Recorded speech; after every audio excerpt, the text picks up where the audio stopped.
नमस्कार। आज के इस सत्र में हम लोग अध्ययन करेंगे शिक्षा में सूचना एवं संप्रेषण प्रौद्योगिकी की प्रासंगिकता, relevance of ICT in education. Relevance का मतलब होता है किसी विषय से दूसरा कथन या दूसरी चीजें किस प्रकार से जुड़ी हुई हैं, कनेक्टेड हैं, या किस तरह से इम्पोर्टेंस रखता है, सिग्निफिकेंस रखता है, महत्व रखता है। तो हमारा यह विषय है शिक्षा। और शिक्षा में क्या आईसीटी रिलेवेंट है, क्या आईसीटी कनेक्टेड है, क्या आज की शिक्षा के साथ आईसीटी का गहन संबंध है, और क्या आईसीटी यूजफुल है, इम्पोर्टेंस रखता है, महत्व रखता है। इसकी हम लोग चर्चा करेंगे। रिलेवेंस का मतलब ही होता है कि उसका इम्पोर्टेंस क्या है, उसका महत्व क्या है और कितना कनेक्टेड है। जैसे अगर हम लोग आज बात करें कि मेट्रोपॉलिटन सिटीज में दिल्ली या मुंबई जैसे जगहों पर हम बैलगाड़ी क्या प्रासंगिक है, तो वह कनेक्ट नहीं करता है बैलगाड़ी मुंबई से, वह वहां पर उपयोगी नहीं है, वह महत्वपूर्ण नहीं है। तो हम कहेंगे कि बैलगाड़ी प्रासंगिक नहीं है महानगरों के लिए। लेकिन अगर इलेक्ट्रिक स्कूटी या इलेक्ट्रिक किसी वाहन की बात करें तो वह महानगरों से कनेक्टेड है, महानगरों में इंपॉर्टेंस रखता है क्योंकि वह पॉल्यूशन कम करता है और वह आज बहुत ही रिलेवेंट है, प्रासंगिक है। तो हम लोग देखें कि क्या आईसीटी प्रासंगिक है एजुकेशन के संदर्भ में।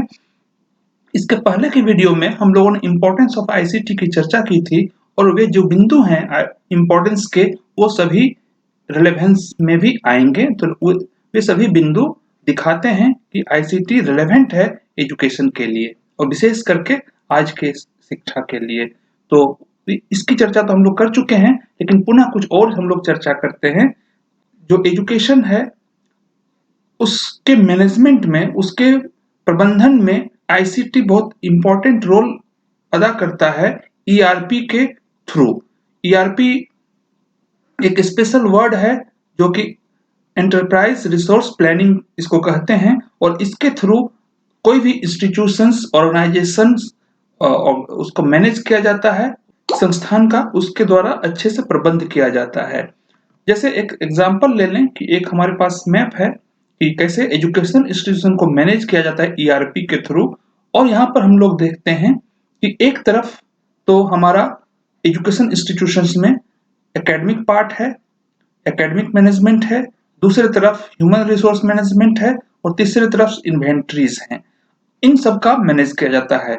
जहां तक एकेडमिक पार्ट है, तो एकेडमिक पार्ट में हमारे लिए फीस मैनेजमेंट भी आता है कि कितना फीस आया, एडमिशन मैनेजमेंट आता है, एडमिशन किसका हुआ, कितना हुआ, किस विभाग में या किस स्पेशलाइजेशन में कितने एडमिशन हुए, किसी क्लास में कितने एडमिशन हुए, लाइब्रेरी की क्या कंडीशंस हैं, लाइब्रेरी से कितनी बुक्स इश्यू की गई हैं, कितने बुक्स हैं, कितने जर्नल्स हैं, कितना एंट्रीज हुआ, हॉस्टल की क्या कंडीशन है, कितने रूम ऑक्यूपाइड है, कितने खाली हैं, और उसकी सारी चीजें वेबसाइट से रिलेटेड। तो ये एकेडमिक पार्ट है जिसके अंतर्गत इन सभी चीजों का प्रबंध किया जाता है, और रिपोर्ट्स भी कि जो बच्चों का जो भी उनकी उपलब्धि है, जो भी उनका परफॉर्मेंस है, उसकी रिपोर्ट्स भी हम देखते हैं, और उसकी जो अटेंडेंस है, इन सब का रिपोर्ट्स भी हम देखते हैं। ये सारी चीजें एक तरफ हैं। दूसरी तरफ हम लोग देखें तो इन्वेंट्रीज हैं, जहां पर स्कूल के लिए या एजुकेशन इंस्टीट्यूशन के लिए बहुत सारी चीजें खरीदी जाती हैं। बहुत सी चीजें जो हमारी इन्वेंट्रीज में होती हैं, जो स्टॉक में होता है, उसकी देखी जाती है। तो एक तरफ परचेजिंग है, दूसरी तरफ इन्वेंट्री है, फिर मटेरियल जो इश्यू किए जाते हैं, और इन सब चीजों के बारे में रिपोर्ट्स और इनका इंटीग्रेशन। तो एक प्रशासक के लिए यह जानना जरूरी है कि क्या परचेज होना है, क्या परचेज हुआ है, और उसकी इन्वेंट्रीज में आज कितनी चीजें हैं, कितनी चीजें कहाँ इश्यू की गई और हो रही हैं, और इन सब का रिपोर्ट्स और इनका इंटीग्रेशन होना है। हम लोगों ने देखा कि एक मैनेजर के लिए, एक प्रशासक के लिए एकेडमिक में भी इसी तरह की विभिन्न प्रकार की चीजें, चाहे लाइब्रेरी हो, चाहे एडमिशन की बात हो, चाहे फीस की बात हो, चाहे हॉस्टल की बात हो, इन सभी चीजों का वहां पर देखा जाता है। इसी तरह से इन्वेंट्रीज में ही हम लोग देखते हैं कि हमारे पास कितने बसें हैं, कितने फोर व्हीलर्स, दूसरे चीजें हैं, छोटी गाड़ियां हैं, और इनका भी हम लोग देख रेख करते हैं। एचआर में हम लोग देखते हैं कि कितने हमारे कर्मचारी हैं, कितने हमारे टीचर्स हैं, उनके अपॉइंटमेंट्स कब होने हैं, कितनी रिक्त पदें हैं, और कितनी इसमें किसका प्रमोशन होना है, किसकी क्या कंडीशंस है। तो एम्प्लॉई का जो मैनेजमेंट है, एम्प्लॉई का जो अटेंडेंस है, ये सभी चीजें यहाँ पर देखी जाती हैं। उनके जो ग्रीवांसेस हैं उसको देखी जाती है। तो एक जो एडमिनिस्ट्रेटर है, जो मेन एडमिनिस्ट्रेटर है, वो ईआरपी के थ्रू इन सभी चीजों को एक क्लिक से इंफॉर्मेशन गैदर कर लेता है कि अगर क्लास 7th में एडमिशन की पोजीशन क्या है, तो हमारे पास तुरंत एक क्लिक में उसको आ जाएगा कि क्लास 7th में इस साल इतने एडमिशन हुए हैं, इतने सीट वैकेंट हैं। उसको बहुत ज्यादा पूछने की जरूरत नहीं है, क्योंकि ईआरपी के थ्रू जो ऑटोमेटिक जो सॉफ्टवेयर है वो स्वतः बता देता है कि आपका कंडीशन ये है।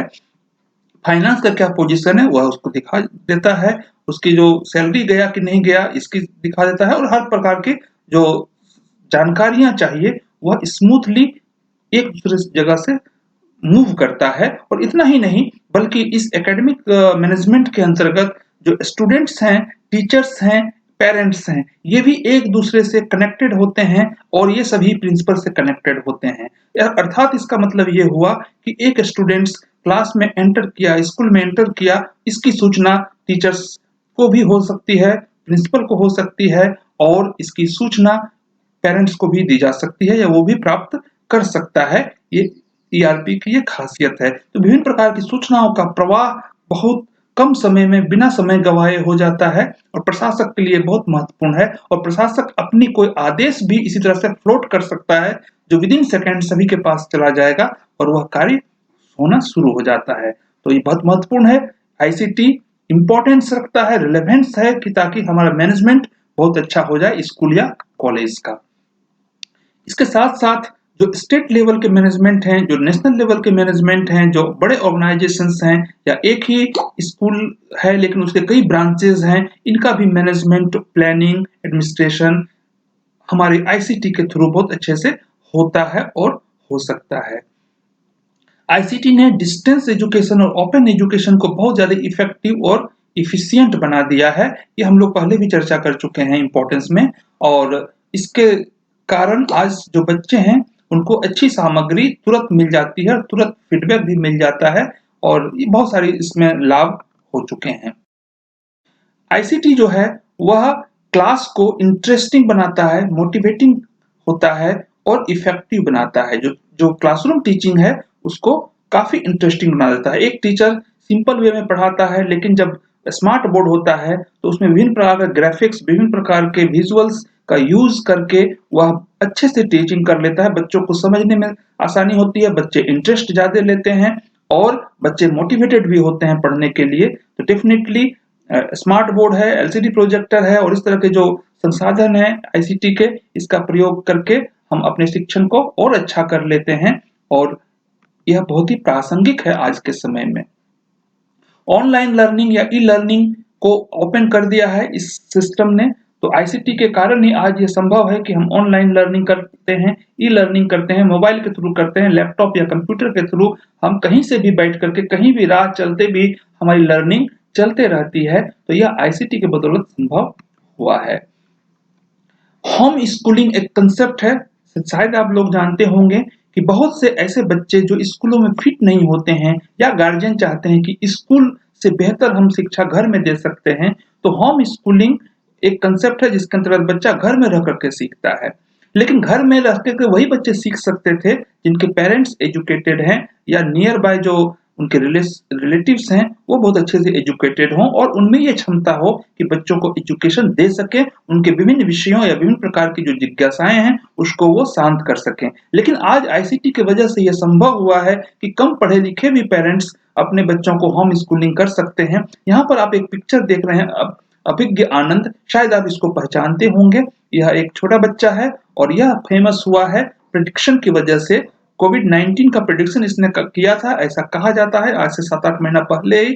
खैर वो जो भी है, लेकिन यह होम एजुकेटेड चाइल्ड है, यह और इसकी बहन घर में रह करके ही पढ़ाई कर रही है और माँ-बाप इसको पढ़वा रहे हैं। लेकिन डेफिनेटली कोई भी होम स्कूलिंग करवाए इसके लिए आईसीटी बहुत महत्वपूर्ण है। और वैसे भी बच्चे जो स्कूल में जाते हैं उसकी भी घर से कुछ एक्स्ट्रा पढ़ाई करना हो तो यह आईसीटी के बदौलत मोबाइल के थ्रू, कंप्यूटर, लैपटॉप के थ्रू बहुत अच्छे से बहुत सारी जानकारियां अच्छे से प्राप्त हो सकती हैं और होती हैं। इसलिए होम स्कूलिंग को ज्यादा इफेक्टिव बना दिया है आईसीटी ने, अधिक संभव बना दिया है। अब अधिक बच्चे होम स्कूलिंग के थ्रू भी एजुकेशन ले सकते हैं। और it has equipped learner to get knowledge and make knowledge easily and effectively. जो लर्नर है, जो सीखने वाला है, जो विद्यार्थी है, उसके लिए आसान हो गया है और यह इफेक्टिव हो गया है कि वह ज्ञान प्राप्त करे और केवल ज्ञान प्राप्त नहीं करे बल्कि ज्ञान का सृजन भी करे, ज्ञान का निर्माण भी करे। ज्ञान के निर्माण के बारे में हम लोग चर्चा किए हैं, आगे भी करेंगे। यहाँ पर केवल एक तो है, जैसा हम लोग जानते हैं कि इंटरनेट से कनेक्ट होकर के विभिन्न एप्स के थ्रू, विभिन्न वेबसाइट्स के थ्रू, विभिन्न प्रकार के ब्लॉग्स के थ्रू हम नॉलेज गेट करते हैं, नॉलेज प्राप्त करते हैं, ज्ञान को हासिल करते हैं।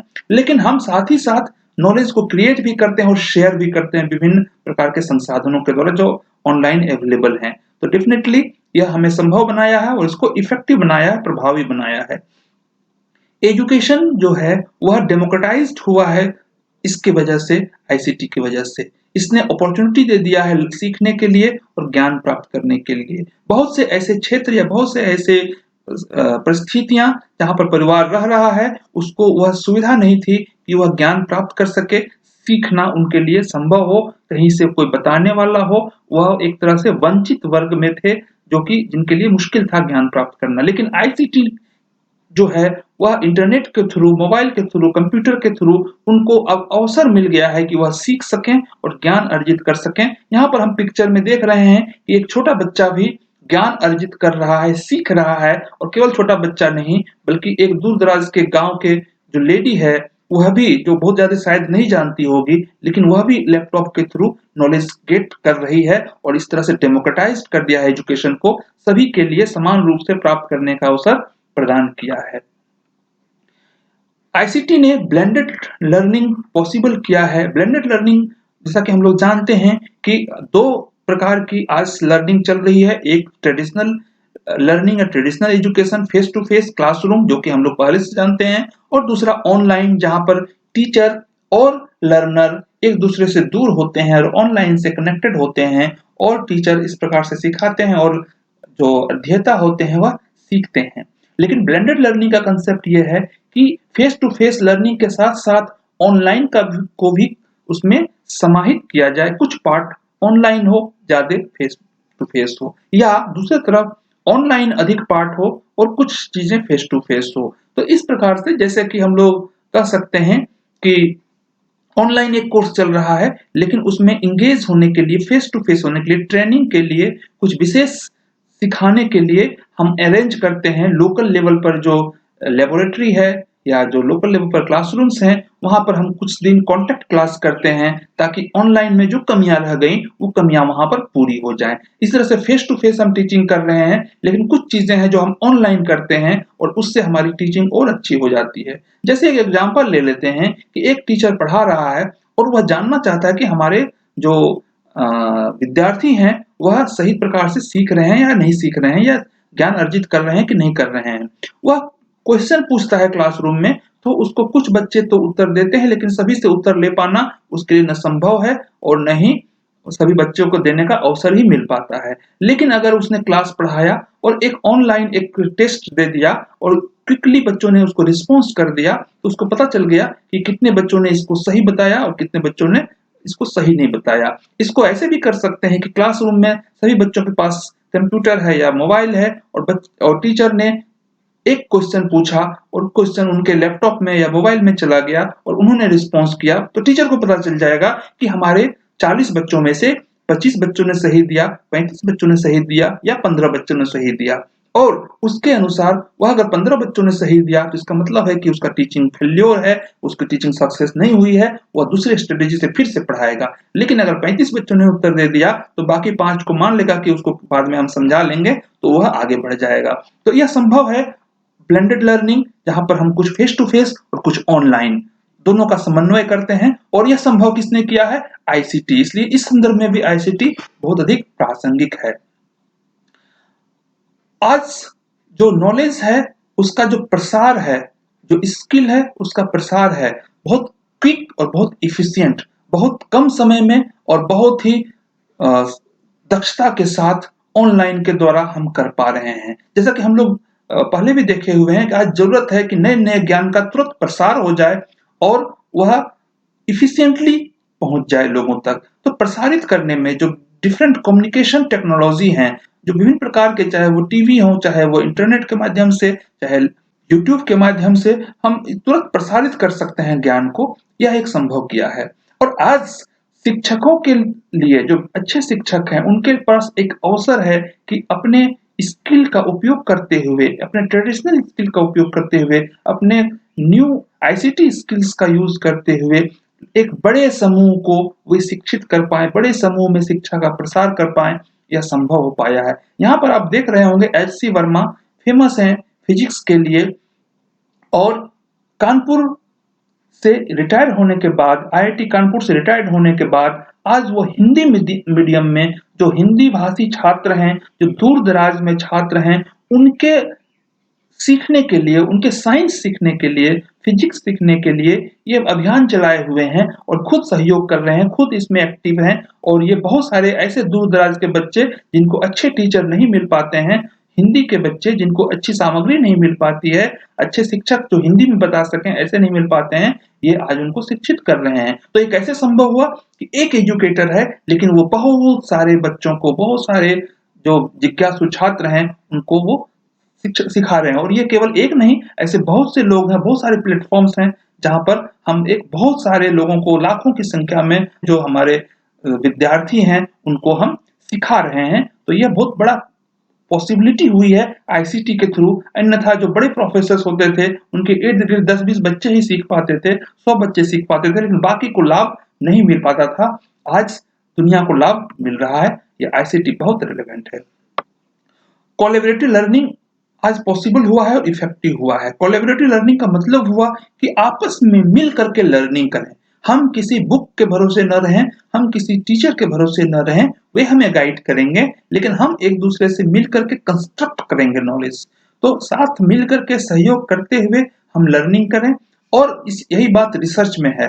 आज बड़े बड़े जो रिसर्चेज हो रहे हैं, उसमें कोलैबोरेटिव रिसर्च हो रहे हैं, जहां पर कई संस्थान मिल करके किसी एक खास रिसर्च के पॉइंट पर रिसर्च करते हैं और वह उसका निष्कर्ष निकालते हैं। इंटरनेशनल लेवल पर भी कोलैबोरेशन होता है रिसर्चर्स के बीच में, संस्थानों के बीच में, और किसी बिंदु पर, किसी मुद्दे पर, किसी टॉपिक पर रिसर्च किया जाता है। और यह जो कोलैबोरेशन है, जहां पर एक दूसरे से मिल करके, कम्युनिकेट करके, हमें क्या प्राप्त हुआ, आपको क्या प्राप्त हुआ, हम आपको डाटा देते हैं, आप हमें डाटा दीजिए, हम आपको मेथड बताते हैं, आप अपना मेथड बताइए, और इस प्रकार से मिल करके किसी चीज पर बेहतर रिसर्च करना संभव हो पाया है, सीखना संभव हो पाया है। और यह जो कोलैबोरेशन है वो डेफिनेटली इंटरनेट के माध्यम से हुआ है, आईसीटी के माध्यम से हुआ है, जो कम्युनिकेशन टेक्नोलॉजी है उसके द्वारा, और जो इंफॉर्मेशन टेक्नोलॉजी है उसके द्वारा संभव हुआ है।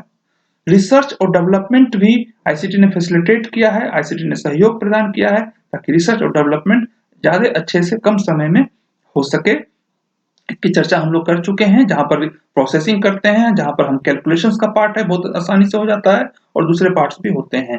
Knowledge creation and dissemination of knowledge has been made faster, efficient, इसकी चर्चा हम लोग किए हैं कि नॉलेज का क्रिएशन फास्टर हो गया है और इसका डिसेमिनेशन फास्टर हो गया है। आज बहुत कम समय में हम चाहें तो एक पेपर, एक हम बुक लिख सकते हैं, क्रिएट कर सकते हैं, कोई विजुअल तैयार कर सकते हैं, कोई हम एक क्लास, वीडियो क्लास तैयार कर सकते हैं, उसमें डिफरेंट एनिमेशंस का यूज कर सकते हैं, विजुअल्स का यूज कर सकते हैं। तो नॉलेज क्रिएट हो गया और उसको हम कम्युनिकेशन चैनल्स के थ्रू डिसेमिनेट भी कर सकते हैं, और पूरी दुनिया तुरंत उसको फैल जाती है, पूरी दुनिया में हम ले सकते हैं। कोई आज एक नई फाइंडिंग्स हुई, आज हम एक नई फाइंडिंग्स लेते हैं और उसको डिसेमिनेट कर देते हैं, तो बहुत फास्टर हो गया है। आईसीटी ब्रिंग्स इंक्लूजन, आईसीटी के थ्रू जो विभिन्न प्रकार के जो विद्यार्थी हैं, जो सीखने वाले हैं, उनमें इंक्लूजन आ गया है, समावेशन हो गया है। वे विभिन्न प्रकार के जो अधिगमकर्ता हैं, उसमें हम समावेशन कर सकते हैं, क्योंकि उनकी फीचर्स अलग-अलग हैं, उनकी मजबूरियां अलग-अलग हैं, समस्याएं अलग-अलग हैं, लेकिन आईसीटी उनको एक साथ कर लेता है। चाहे कोई स्लो लर्नर है, चाहे कोई फास्ट लर्नर है, चाहे कोई विजुअली ज्यादा अच्छा से लर्न करता है, कोई चाहे हियरिंग से अच्छा लर्न करता है, कोई ग्रुप में लर्न करता है, कोई इंडिविजुअली लर्न करता है। जितने प्रकार के भी लर्नर्स हैं, उनकी प्रॉब्लम्स हैं, आईसीटी उनको सॉल्व कर लेती है विभिन्न प्रकार के उपकरणों के द्वारा और संसाधनों के द्वारा। तो यह संभव हुआ है। जो डिफरेंट स्टाइल्स के लर्नर्स हैं, उनकी भी समस्या का समाधान आईसीटी करता है। आप यहाँ पर एक चित्र देख रहे हैं कि जहां पर ये ब्लाइंड बच्चे हैं और ब्लाइंड बच्चे सीख रहे हैं अपने हेडफोन के थ्रू, अपने स्पेशल जो इनके इंस्ट्रूमेंट हैं उसके थ्रू सीख रहे हैं। तो ये जो स्पेशल नीड्स के बच्चे होते हैं, जिनकी विशेष जरूरत होती है, जो एक तरह से जिसको हम विकलांग कहते हैं या दिव्यांग कहते हैं, उनकी भी सीखना अधिक आसान हो गया है आईसीटी के थ्रू। डिफरेंट टाइप्स के जो आईसीटी टूल्स हैं उसका उपयोग करके वे ज्यादा आसानी से सीख सकते हैं। ऑडियो बुक्स के थ्रू वो सीख सकते हैं, हमारे लेक्चर्स के थ्रू सीख सकते हैं, तो वो सुन करके ज्यादा बेहतर सीख सकते हैं। उनके लिए इक्विपमेंट्स भी स्पेशल बने होते हैं जहां पर स्पेशल इफेक्ट आता है और उस इफेक्ट से बहुत सी चीजें वो महसूस करते हैं और उनको नॉलेज अच्छे से प्राप्त हो जाता है। तो स्पेशल नीड्स के जो बच्चे हैं उनके लिए भी आसान हो गया है। कोई बच्चा जो मूव नहीं कर सकता है वह भी घर में रह करके ऑनलाइन सीख सकता है। तो स्पेशल नीड्स के बच्चों के लिए आईसीटी वरदान साबित हुआ है। आईसीटी जो टीचर्स हैं उनके लिए, उनको अपने को इक्विप करने के लिए, अपने को संसाधन से युक्त करने में सहयोग कर रहा है। डिफरेंट टाइप्स के रिसोर्सेज हैं जो टीचर्स को चाहिए, चाहे वह रेफरेंस मटेरियल चाहिए, चाहे वो टीचिंग एड्स चाहिए, चाहे कोई जानकारी चाहिए, वे सभी चीजें उनको आसानी से प्राप्त हो जाती हैं, वो उनका एक्सेस हो जाता है। तो ज्यादा बेहतर इक्विप्ड होकर के अपने टीचिंग कर पाते हैं और कर सकते हैं। टीचर डेवलपमेंट या फैकल्टी डेवलपमेंट आज इजी हो गया है। आज बहुत सारे ऑनलाइन प्लेटफॉर्म हैं जहां पर टीचर या फैकल्टी या प्रोफेसर अपना डेवलपमेंट करते हैं, ओरिएंटेशन कोर्स करते हैं, रिफ्रेशर कोर्स करते हैं, ट्रेनिंग लेते हैं, इन सर्विस ट्रेनिंग लेते हैं। तो ये आईसीटी के बदौलत आसान हो गया है। तो प्री सर्विस चाहे इन सर्विस दोनों ही टीचिंग के लिए आईसीटी फैसिलिटेट कर रहा है, चाहे फेस टू फेस हो चाहे ऑनलाइन हो, दोनों माध्यम से आईसीटी बहुत ज्यादा फैसिलिटेट कर रहा है। जो इन सर्विस टीचर्स हैं उनको तो कर ही रहा है। प्री सर्विस में एक एग्जांपल लेते हैं कि प्री सर्विस में है, आप बीएड कर रहे हैं और बीएड में आपकी टीचिंग कैसे हो रही है इसको वीडियो कैमरा के द्वारा अपने मोबाइल के थ्रू रिकॉर्ड करके उसको एनालाइज कर सकते हैं कि हमारे टीचिंग में क्या प्रॉब्लम्स हैं और हमारी टीचिंग में क्या अच्छा है, और जो प्रॉब्लम्स हैं उसको दूर करने का प्रयास कर सकते हैं और सब्सिक्वेंट क्लासेस में हमारा कितना इंप्रूवमेंट हुआ यह भी हम अपने पीयर्स में बैठ करके देख सकते हैं। तो आईसीटी ये फैसिलिटेट करता है कि हम अपना इंप्रूवमेंट कर सकते हैं। तो आईसीटी बहुत ज्यादा फैसिलिटेट कर रहा है। लाइफ लॉन्ग लर्निंग एक हमारा ड्रीम है। लाइफ लॉन्ग लर्निंग आज हमारी जरूरत है और यह केवल आईसीटी और आईसीटी यही फुलफिल कर सकता है। जो ऑनलाइन लर्निंग प्रोग्राम्स हैं उसके द्वारा ही लाइफ लॉन्ग लर्निंग संभव है और आज प्रत्येक व्यक्ति को लाइफ लॉन्ग लर्नर्स बनना पड़ता है। तो आईसीटी बहुत रिलेवेंट है लाइफ लॉन्ग लर्निंग के कंसेप्ट में। It has made learner free and empowered as when, what, where, how much and at what rate or pace he would study।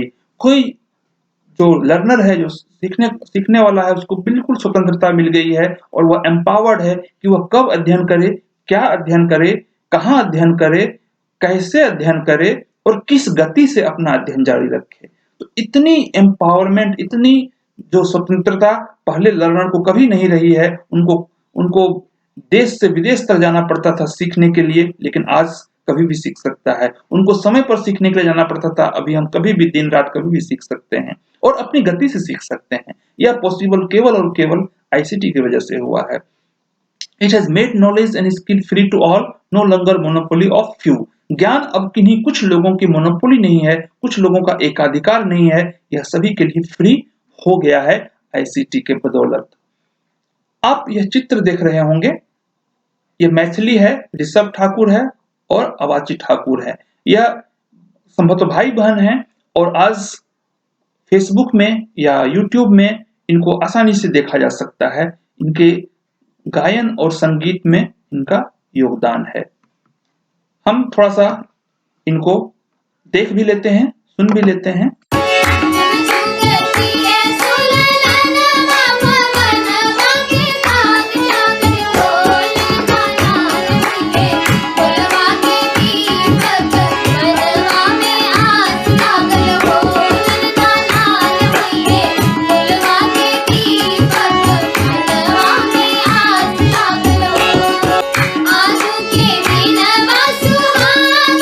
तो हमने देखा कि अभी स्कूल एज के बच्चे हैं और इन्होंने अपनी जो हुनर है, अपनी जो टैलेंट है, वह दुनिया के सामने परोस रहे हैं।